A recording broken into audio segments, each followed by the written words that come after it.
Academy অ্যাওয়ার্ডসের এবারের আয়োজনে কে জিতবে সেরা চলচ্চিত্র পুরস্কার তা নিয়ে বছর জুড়ে ছিল নানা জল্পনা কল্পনা। সব সমালোচনার অবসান ঘটিয়ে এবছর সেরা চলচ্চিত্রের পুরস্কার জিতে বাজিমাত করেছে dark comedy thriller one battle after another.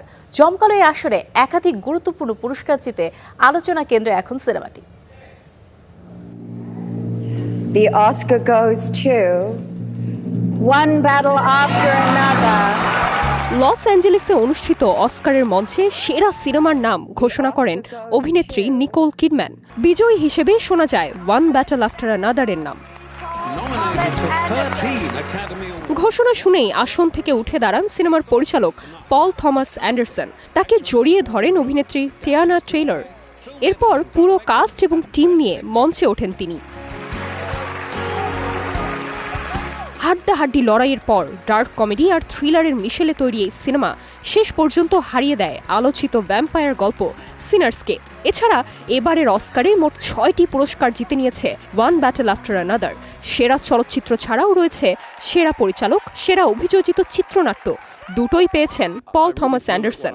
এছাড়া সেরা পার্শ্ব অভিনেতার পুরস্কার জিতেছেন শন পেন।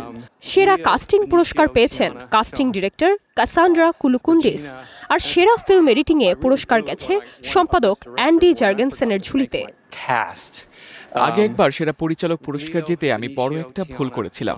তখন আমার কাস্টকে ধন্যবাদ দিতে ভুলে গিয়েছিলাম। লিও, বেনিসিও, তেয়ানা, শন, রেজিনা আর বিশেষ করে চেজ। তুমি এই ছবির প্রাণ। কি অসাধারণ একটা রাত।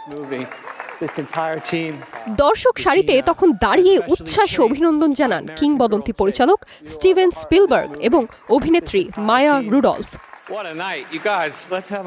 গল্প, অভিনয় আর নির্মাণ সব মিলিয়ে এবারের অস্কারে সেরার মুকুট জিতে নিল ওয়ান ব্যাটল আফটার অ্যানাদার। নির্জন নুসরাত, স্টার এন্টারটেইনমেন্ট।